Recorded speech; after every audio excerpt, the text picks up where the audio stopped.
ராசி என்பர்களே, நேர்மைக்கும் உழைப்புக்கும் உதாரணமாக இருக்கக்கூடிய ராசி இந்த மகர ராசி.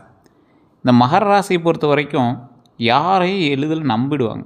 அதான் ஒரு மிகப்பெரிய ஒரு ட்ராபேக் அப்படின்னு சொல்லலாம். இந்த ராசிங்க இது வரைக்கும் சந்திச்சுட்டு இருக்கிற பிரச்சனை அப்படின்னா, முயற்சிக்கேற்ற பலன் கிடைக்கல, பணம் வந்தும் தங்கலை, கடன் பிரச்சனை புதுசாக உருவாயிருக்கு, பழைய கடன் பிரச்சனை இன்னும் தீர்க்க முடியல, நண்பர்களால் ஏமாற்றம், உறவினர்களால் அவமதிப்பு, அதையும் உங்களுடைய தந்தை வழியில் ரொம்ப கொஞ்சம் கஷ்டமாக இருக்கும். குடும்பத்தில் புரிதல் கொஞ்சம் கம்மிங்க, வேலை மாற்றிக்கிட்டே இருக்கிறது. அதாவது ஒரு வேலைக்கு போவீங்க, அதில் ஏதாவது செட் ஆகலை அப்படின்னா அடுத்த வேலைக்கு போவீங்க, ஒரு தொழில் பண்ணிட்டு இருப்பீங்க, அது செட் ஆகலைன்னா அதில் சேஞ்சஸ் பண்ணிகிட்டே இருப்பீங்க. தொழிலில் தடைகள், பதவி உயர்வில் தாமதம், திருமண தடை, குழந்தை பாக்கிய தாமதம், சொத்து வாங்க முடியாத நிலையில் இருக்கீங்க, பணம் வந்தும் அதை சரியான ஒரு இடத்துல இன்வெஸ்ட் பண்ண முடியல, உடல் சோர்வு அதிகம், மன அழுத்தம் அதிகமாக இருக்குது, பல நல்ல வாய்ப்புகள்லாம் கடைசி நேரத்தில் கைவிட்டு போன தருணங்கள்லாம் உங்களுக்கு அதிகம். இதெல்லாம் ஏன் நடக்குது, எதனால் நடக்குது அப்படிங்கிறத இந்த வீடியோவில் நம்ம தெரிஞ்சுக்க போகிறோம். இந்த காலகட்டம் உங்களுக்கு பொருத்தமான காலகட்டமாக, தசாபுத்தியெல்லாம் உங்களுக்கு கரெக்டாக இருக்கா, இது எல்லாத்தையுமே இந்த வீடியோவில் பார்த்துடலாம். இந்த மகர ராசிக்காரர்களுக்கு 2026 முழு பலன் எல்லாமே சொல்லிட்டு தான் வந்தாங்க. அதுலேயுமே கிட்டத்தட்ட ஒரு தமிழ் புத்தாண்டே பிறந்துருச்சு. அதுக்கப்புறம் குரு பயிற்சி வந்துச்சு, சனி பயிற்சி, அதுன்னு எத்தனை பயிற்சிகளோ தாண்டியாச்சு உங்களுக்கு. ஆனால் இன்னும் நல்ல காலம் பொருள். ஏன் மகர ராசிக்கு மட்டும் மிகவும் சக்தி வாய்ந்த ராசி அப்படின்னு சொல்கிறாங்க, ஆனால் இதுக்கு மட்டும் இவ்வளோ பிரச்சனை நடக்குது? சனி பகவான் ஆளுகின்ற ராசி இந்த ராசி, பூமி தத்துவ ராசி அப்படின்னு சொல்லுவாங்க. ஒழுக்கத்துக்கும் பொறுப்புக்கும் கட்டுப்பாட்டுக்கும் ஒரு முக்கியமான ராசின்னா அந்த மகர ராசி தான். வாழ்க்கையை படிப்படியாக கட்டமைக்கக்கூடிய தன்மை இந்த ராசி தான் அதிகம். மெதுவாக வளர்ந்து பெரிய வெற்றி அடையக்கூடிய ராசி. கொஞ்சம் பொறுமையாக தான் இருக்கிற மாதிரி இருக்கும். நீங்கள் என்னடா பக்கத்தில் இருக்கிறவனா திடீர்னு வளர்ந்துட்டான், நீங்கள் எப்படி பொறுமையாக வளர்ந்துருக்கீங்கன்னா, நீங்கள் நிலையான பொறுமை, அதாவது நிலையான வளர்ச்சி, அதுக்கும் வித்தியாசம் இருக்குல்ல. ஸோ அதை நீங்கள் மைண்டில் ஞாபகம் வச்சுக்கணும். அதே போல் இந்த ராசியை பொறுத்த வரைக்கும் ஒரு அற்புதமான ஒரு ராசி, நல்ல குணம் கொண்ட ராசி, நேர்மை, இதுதான் உங்களோட ப்ளஸ் பாயிண்ட்டு. உழைப்பு உங்களுடைய மிகப்பெரிய ஐடென்டிட்டி, பொறுப்புணர்வு, குடும்பமே உங்களை திட்டினாலும் உள்ளுக்குள்ளே பாராட்டக்கூடிய பொறுப்புணர்வு, பணத்தை வீணாக்க மாட்டாங்க, குடும்ப பாசம் அதிகம், திட்டமிட்டு செயல்படுவாங்க, கடைசி வரை விடாமுயற்சி இருக்கும், நம்பிக்கை வைத்தவங்களை கைவிடவே மாட்டாங்க, மற்றவர்களை கஷ்டப்படுத்த புரிஞ்சிக்கிட்டு அவங்களை கஷ்டப்படுத்தாமல் இருப்பாங்க. ஒருத்தரை கஷ்டப்படுத்தினா மற்றவங்களாம் ஈஸியாக இருக்கும், ஆனால் இவங்க மற்றவங்களை கஷ்டப்படுத்துறது யோசிப்பாங்க. பெரிய கனவுகளை அமைதியாக நிறைவேற்றுவாங்க, ஸ்லோவாக அதை ஓகே பண்ணிடுவாங்க. குறைகள் அப்படின்னா யாரையும் எளிதில் நம்பிடுவாங்க, மனதில் உள்ளதை வெளியில் சொல்ல மாட்டாங்க, கோபத்தை அடக்கி வச்சுக்குவாங்க, அதிகமாக யோசிப்பாங்க, மன அழுத்தம் அதிகமாக இருக்கும் இவங்ககிட்ட, தனிமையை விரும்புவாங்க, தங்களுடைய கஷ்டத்தை வெளியில் யார்கிட்டையும் சொல்ல மாட்டாங்க. அதுதான் எங்களுக்கு மிகப்பெரிய ப்ளஸ் பாயிண்ட்டு. இந்த அளவுக்கு கஷ்டங்களை அனுபவித்த ஒரு ராசி உலகத்தில் எங்கேயுமே பார்க்க முடியாது. குறைகள்னால் யாரையும் எழுத நம்பிடுவாங்கிறது ஒரு மிகப்பெரிய குறையாக நீங்கள் நினைக்கலாம், மனதில் உள்ளதை வெளியே சொல்ல மாட்டாங்கிறது குறையாக நினைக்கலாம். ஆனால் சொன்னால் வெளியே இருக்கிறவன் அசிங்கமாகவும் நினைக்கிறான், அந்த இடத்துல ஆறுதல் சொல்லிட்டு அந்த போய் அசிங்கமாக பேசுகிறான். கோபத்தை அடக்கி வச்சுக்குவாங்க அப்படிங்கிறது ஒரு முக்கியமான விஷயம் தான். ஆனால் அந்த கோபத்தை வெளியிடும் போது இவன் கெட்டவன், அந்த குடும்பத்தில் இருக்கிற நபர்களே இவங்களை அசிங்கமாக பேசும்போது இவங்களுக்கு ஒரு மாதிரி இருக்குல்ல, அதையும் யோசிக்கணும்ல. தனிமையை விரும்புகிறாங்க அப்படின்னா இவங்க வேணும்னே விரும்புகிறது இல்லைங்க, சுற்றி இருக்கக்கூடிய மக்கள்னால கஷ்டப்பட்டு இவங்க தனிமையை போய் விரும்புகிறாங்க. இது நிறையா மகராசிக்காரர்களுக்கு புரியும். இது உண்மை அப்படின்னா மறக்காம கமெண்ட் செக்ஷனில் பற்றி விடுங்க. அதே போல் இப்போ நம்ம சொல்கிறது பார்த்திங்கன்னா ஃபுல் அண்ட் ஃபுல் பார்த்திங்கன்னா ராசியினுடைய பலன். ராசியினுடைய பலன் எந்த அளவுக்கு பலிக்கும் அப்படின்னு கேட்டால் ஒரு 50 to 60% தான் பலிக்கும். ஜோதிட ரீதியாக ஜாதக பலன் அப்படின்னு ஒன்று இருக்குது. ஜாதக பலன் அப்படிங்கிறது நீங்கள் என்ன பண்ணுறீங்க, உங்களுடைய தசாபுத்தி, உங்களுடைய லக்கினம், நட்சத்திரம் எல்லாத்தையும் பேஸ் பண்ணி தான் அந்த விஷயங்களை நோட் பண்ண முடியும். ஸோ அப்போ நீங்கள் என்ன பண்ணணும், உங்களுடைய தனிப்பட்ட ஜாதகம் தான் அதுக்கு பேசும். நிறைய பேர் யூடியூப்பில் வீடியோ பார்த்துட்டு, சார் நீங்கள் சொல்கிறதெல்லாம் எங்களுக்கு இன்னும் பொருந்தவே இல்லை, 50 to 60% தான் பொருந்துது. காரணம் என்ன அப்படின்னு கேட்குறீங்கன்னா, மகர ராசியில் 12 கோடி பேர் இருக்கான் இந்தியாவில் மட்டுமே. எல்லாத்துக்கும் இது மாதிரி நடந்துச்சுன்னா என்ன வருது, அப்போ என்ன ஆகுது, உள்ள தசாபுத்தி, லக்கினம், நட்சத்திரம், நீங்கள் பிறந்த நேரம், பிறந்த ஊர், உங்களோட பிரயாணிக்கூடிய மற்ற ராசி, இது தான் பேசும்.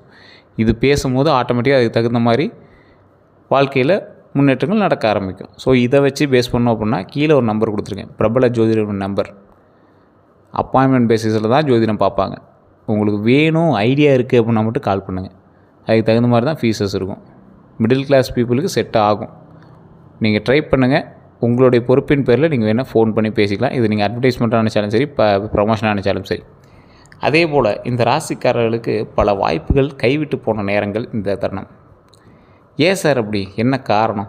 யாரை கேட்டாலும் மகர ராசிக்கு ஓரளவு பரவாயில்லைங்கிறாங்க. என்ன காரணம் அப்படின்னா இவங்களுக்கு ஏற்பட்ட துரோகங்கள். அப்படி நம்பிய நண்பர்கள் மூலமாக துரோகம், உறவினர்கள் மூலமாக துரோகம், அதெல்லாம் ரொம்ப நீங்கள் சொல்ல முடியாத அளவுக்கு இருக்கும். பண விஷயத்தில் ஏமாற்றியவங்கக்கிட்ட துரோகம், காதலில் துரோகம், வேலை செய்கிற இடத்துல பின்னால் பேசுகிறவங்க, உழைப்பை பயன்படுத்தி கொண்டு உங்களை வேலை வாங்கி உங்கள்கிட்டேருந்து பணத்தை பறிச்சவங்க, வெற்றியை பார்த்து பொறாமப்பட்டவங்க, உங்களோட வெற்றியை பார்த்து பொறாமப்பட்டு தவிச்சிட்டு இருக்கானுங்க. சொந்தங்களே தடையாக இருந்த சம்பவங்கள்லாம் நிறைய இடத்துல இருக்குது. அது உங்களோட வாழ்க்கையில் நிறைய பார்ட்டில் இருக்குது. அவன் தான் தடை பண்ணுறானே உங்களுக்கு பல நாள் கழித்து தான் தெரிஞ்சிருக்கும். நீ தான் இதுக்கு பின்னாடி இருக்கிற ஒரு கட்டப்பாவாங்கிற மாதிரி கூடவே இருந்து உங்களுக்கு குத்திட்டு போயிடுவான். ஸோ அந்தளவுக்கு உங்களுக்கு சொந்தங்கள் தான் உங்களுக்கு எதிரி. உறவினர்கள் உங்களுக்கு செட்டே ஆகாது. உங்களோட ஜாதக ரீதியாக பார்த்திங்கன்னா தந்தை வழி உறவினர்கள் உங்களுக்கு சுத்தமாக செட் ஆகாது. தாய் வழி உறவினர்கள் ஓரளவுக்கு பரவாயில்லையா இருக்கும். அதே போல் உதவி செய்தவர்களே மறந்துடுவாங்க. உங்களுக்கு உதவி நீங்கள் யாராவது செஞ்சுருப்பீங்க, ஒரு 10 பேருக்கு செஞ்சுருக்கீங்கன்னு வச்சுக்கோங்களேன். அதில் ஒரு 5 பேர் உங்கள்கிட்ட திருப்பி பேசிகிட்டு இருப்பான், மீதி 5 பேர் பேசுகிறதோ நிறுத்தியிருப்பான். அந்த 5 பேரில் நீங்கள் உதவி அப்படின்னு கேட்டிங்கன்னா மறந்துடுவான். நீங்கள் உதவி செஞ்சியா அப்படின்னு மொத்தம் எல்லோரும் கேட்பான். நீ எப்படா எனக்கு செஞ்ச? இல்லையே, அந்த தருணத்தில் அப்போ காசு இல்லாமல் இருந்துச்சு, நான் உனக்கு ஏற்கனவே ஒரு நாள் கொடுத்துருந்தேன், அதனால் நீ கொடுத்த அப்படின்ட்டு போயிடும். அதே போல் யார்கிட்ட எச்சரிக்கையாக இருக்கணும் அப்படின்னா, இனிமையாக பேசுபவர்கள்ட்ட ரொம்ப எச்சரிக்கையாக இருங்க. இந்த ராசிக்கு உண்மையாக சொல்லணும்னா அதுதான்.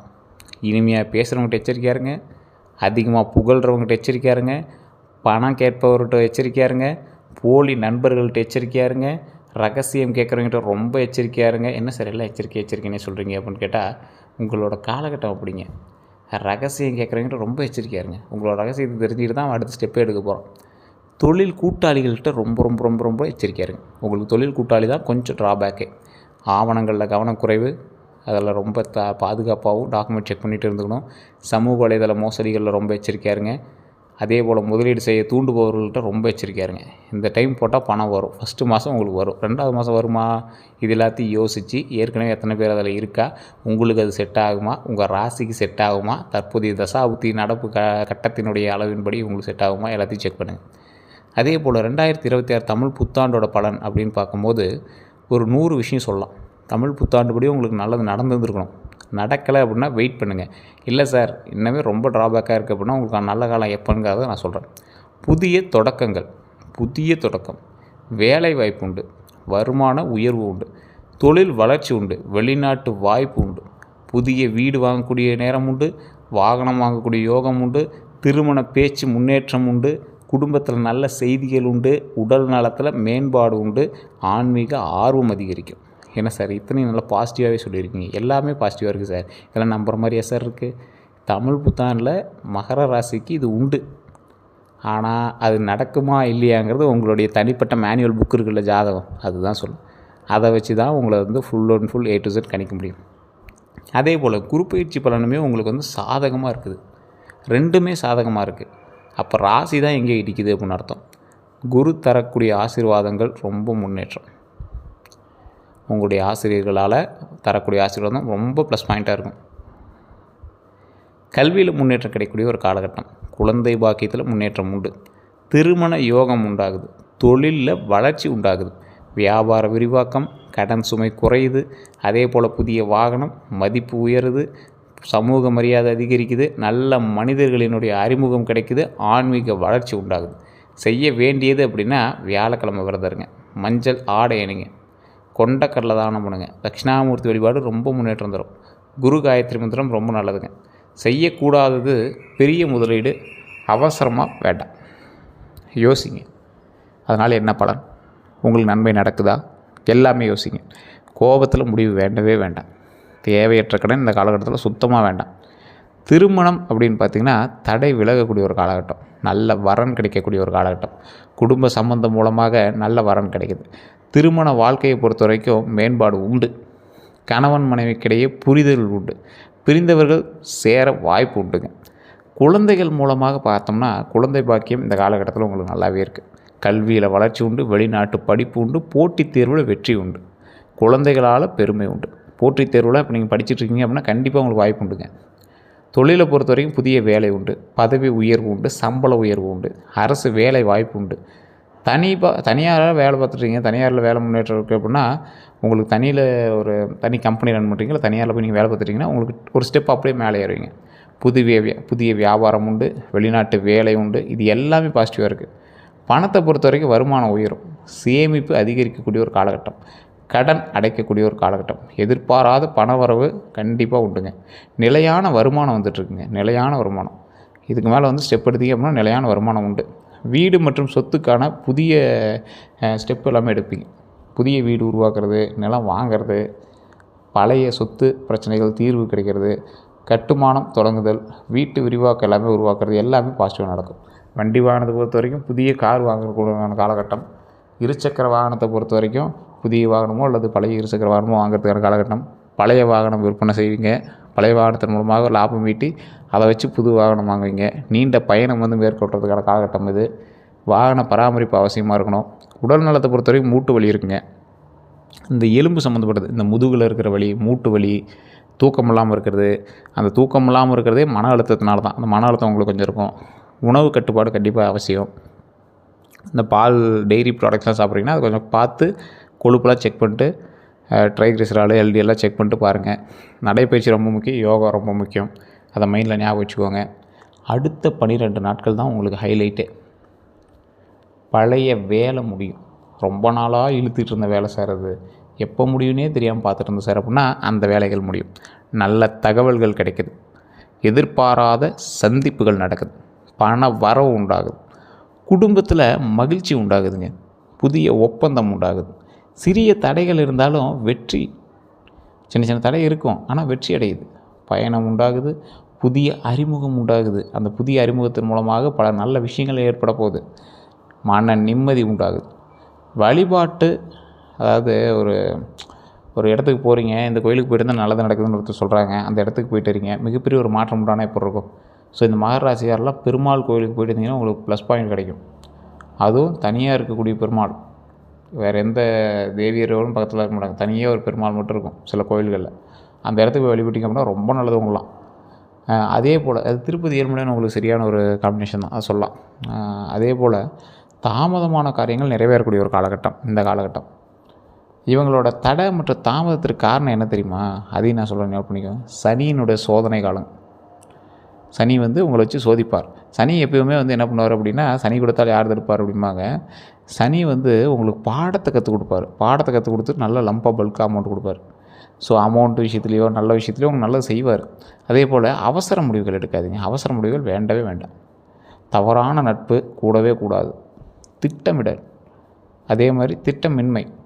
திட்டமில்லாமல் நீங்கள் ஒரு விஷயத்தை போய் பார்க்குறீங்க பண்ணுறீங்க அப்படின்னா அது பாட்டுக்கு போகிற போக்கில் நீங்கள் போனீங்கன்னா மாட்டிக்குவீங்க. அது பிளான் பண்ணி போங்க. மன பயம், எந்த விஷயத்தில் மனத்தில் வந்து பயப்படுறீங்க, ஒரு சின்ன விஷயமா இருக்கும், பயத்தினாலே அதை போய் பண்ணாமே இருப்பீங்க. பக்கத்தில் ஒரு பைப் போயிட்டுருக்கு சார், அந்த பைப்பில் வந்து உடஞ்சி தண்ணி போயிட்டுருக்கு, கேட்கலான்னு போனேன், கேட்குறதுக்கு பயமாக இருந்துச்சு, ஏன் கேட்கணும்னு விட்டுட்டேன். எக்ஸ்ட்ரோவர்ட்டே ஆகிறது விரும்பலாம், இன்ட்ரோவர்ட்டாகவே இருக்குங்கிறது தப்பு. அதே போல் அதிக நம்பிக்கை ஒருத்தர் மேலேயோ இல்லை ஏதோ ஒரு விஷயத்து மேலேயோ ரொம்ப ஓவர் கான்ஃபிடென்ட் வச்சுருக்காதீங்க. இன்றைக்கான வேலையும் பார்க்க ஆரம்பிங்க. தன்னம்பிக்கை கொஞ்சம் குறைவுங்க. எதிர்மறை சிந்தனை கொஞ்சம் குறைவு. காலத்தை சரியாக பயன்படுத்தாதது உங்களுக்கு ஒரு மிகப்பெரிய ட்ராபேக் அப்படின்னு சொல்லலாம். உங்களுக்கு டைம் கிடைச்சுன்னா அதை கரெக்டாக பயன்படுத்திக்காங்க. இந்த டைமில் உங்களுக்கு வேலை கிடைக்கிறது வாய்ப்பு இருக்குதுன்னு சொல்கிறோம், பயன்படுத்துங்க. அதே போல் இந்த செய்வனை கந்திஷ்டி பொறுத்த வரைக்கும் பாரம்பரிய நம்பிக்கைப்படி சிலர் வந்து செய்வனை கந்திஷ்டி போன்றவற்றெல்லாம் நம்புவாங்க, சிலர் நம்புறதில்ல. இது பல சமயங்களில் பொருளாதார சூழலால் கூட நடக்கலாம். உடல் நலம், உறவு, தனிப்பட்ட முடிவுகள் முக்கிய காரணங்களாக இருக்கலாம். ஆனால் பாரம்பரியமாக செயல்படக்கூடிய பரிகாரங்கள் என்ன தெரியுமா? சனிக்கிழமை எள்ளெண்ணெய் தீபம், சனிக்கிழமை எள்ளெண்ணெய், அதாவது நல்லெண்ணெய் தீபம், அனுமன் வழிபாடு, விநாயகர் வழிபாடு, காகத்துக்கு உணவு வைங்க, கருப்பு எள் வந்து தானம் கொடுங்க, ஏழைகளுக்கு அன்னதானம் பண்ணுங்கள். நவகிரக வழிபாடு ரொம்ப நல்லது. திருநள்ளாறு சனீஸ்வரன் கோயிலுக்கு போயிட்டாலும் அது ரொம்ப நல்லது. அதே போல் பிரதோஷ வழிபாடு, பிரதோஷ நாட்களில் சிவன் ஆலயத்துக்கு போனீங்கன்னா முன்னாடி இருக்கக்கூடிய நந்தி பகவானுக்கு பூஜைகள் பண்ணுவாங்க. அப்போ நீங்கள் அர்ச்சனை பண்ணுறதோ, அந்த சுவாமிக்கு ஏதாவது நீங்கள் அபிஷேகத்துக்கான பொருட்கள் வாங்கி கொடுக்குறதோ ரொம்ப நல்லது. மகா மிருஷுபஜ மந்திரம் உங்களுக்கு முக்கியமாக சொல்லணும் அப்படின்னா மகர ராசிக்காரர்கள் நான் ஞாபகம் வச்சுக்கோங்க. ஓம் நந்தி பகவானே போற்றி, ஓம் நந்தி பகவானே போற்றி, ஓம் நந்தி பகவானே போற்றி. இதை வந்து டெய்லி சொல்லுங்கள். எவ்வளோ நேரம் உங்களுக்கு ஃப்ரீ டைம் இருக்குதோ அவ்வளோ நேரம் நீங்கள் வந்து சொல்லலாம். அதனால் உங்களுக்கு வந்து அவ்வளோ நன்மைகள் உண்டு. அதே போல் திருப்பதி ஏழுமலையான், திருப்பதி ஏழுமலையானே போற்றுவோம், திருப்பதி ஏழுமலையானே போற்றுவோம், திருப்பதி ஏழுமலையானே போற்றி. இதெல்லாம் சொல்கிறது எவ்வளோ நேரம் ஆகிட போகுது? ஒரு 10 செகண்ட் ஆகுமா? இது உங்களுக்கு ரொம்ப நன்மை தரும். 7 முறை தினம் சொல்லுங்கள், அவ்வளோ நன்மை தரும்.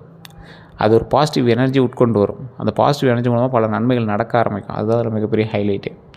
அதே போல் 2026 செய்ய வேண்டியவைன்னு பார்த்தா தினமும் அதிகாலையில் எழுந்தால் செலவை கட்டுப்படுத்துங்க. இந்த 2026 நீங்கள் அதை பண்ணியிருந்துருக்கணும். சரி, இன்னும் ஒரு 3-4 மாதம் இருக்குல்ல, பண்ணலாம். செலவை கட்டுப்படுத்துங்க. புதிய திறன்களை கற்றுக்காங்க. பெற்றோர் ஆசீர்வாதம் பெறுங்க.